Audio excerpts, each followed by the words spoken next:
एक गांव में राजू नाम का एक दयालु लड़का अपनी बीमार मां के साथ रहता था। एक दिन उसकी मां की तबीयत बहुत बिगड़ गई और उसे तुरंत दवा की जरूरत थी, लेकिन राजू के पास पैसे नहीं थे।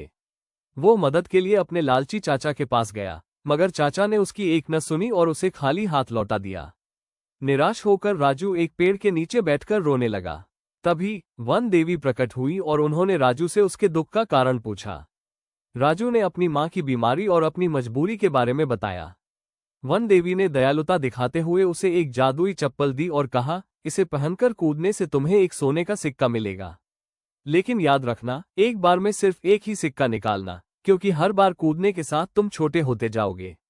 अगर तुमने लालच किया और एक से ज्यादा बार कूदे तो तुम एक मच्छर की तरह छोटे हो जाओगे। राजू ने एक बार कूदकर एक सिक्का निकाला, मां के लिए दवा और कुछ फल खरीदे और खुशी खुशी घर लौट आया। उसकी मां ठीक हो गई।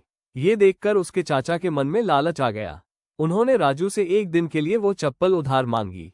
राजू ने उन्हें चेतावनी दी, चाचा जी, इसे एक बार से ज्यादा इस्तेमाल मत करना, नहीं तो आप छोटे हो जाएंगे। लेकिन चाचा ने उसकी बात पर ध्यान नहीं दिया।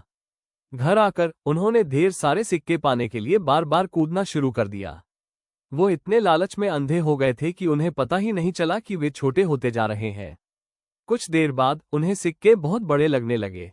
जब वे बाहर निकले तो सारी चीजें विशाल दिखाई दी। तभी एक बड़ा मेढक आया और उन्हें खा गया।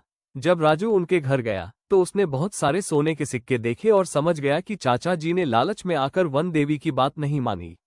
उसी पल वन देवी प्रकट हुई और उन्होंने राजू को बताया कि लालच की वजह से मेढक ने चाचा को खा लिया। उन्होंने राजू को सारे सिक्के दे दिए और सीख दी, सच्चाई की राह पर चलना और कभी लालच नहीं करना। राजू ने सिर हिलाकर कहा, मैं ऐसा ही करूंगा।